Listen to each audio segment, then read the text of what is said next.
بسم اللہ الرحمن الرحیم۔ السلام علیکم۔ روزے کے طبی فوائد۔ روزے کے طبی فوائد میں سب سے اہم یہ ہے کہ روزے دار مختلف بیماریوں سے دور رہتا ہے۔ کم کھانا اور کم سونا اس کے اندر رمضان کے علاوہ باقی مہینوں کے حوالے سے اہم تبدیلی پیدا کرتا ہے۔ روزے سے جسم میں کمزوری واقع نہیں ہوتی، بلکہ روزہ رکھنے سے صرف 2 کھانوں کا درمیانی وقفہ ہی معمول سے کچھ زیادہ ہوتا ہے۔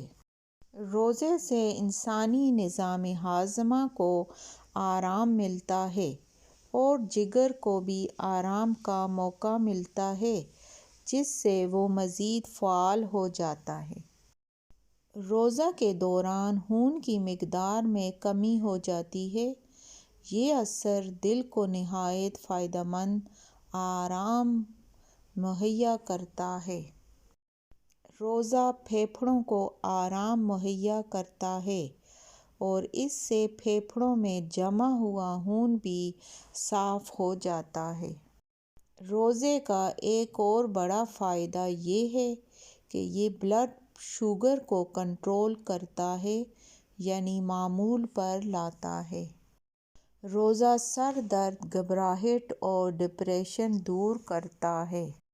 اس سے طبیعت تازگی پیدا ہوتی ہے۔ روزہ جسم کی اضافی چربی کو پگھلاتا ہے اور وزن کم کرنے میں اہم کردار ادا کرتا ہے۔ جدید تحقیق کے مطابق روزہ انسان کی جلد اور بینائی کو بھی بہتر کرتا ہے۔ روزہ جلد کو پھٹنے سے بچاتا ہے، آنکھوں کو روشن کرتا ہے، بصارت کو تیز کرتا ہے۔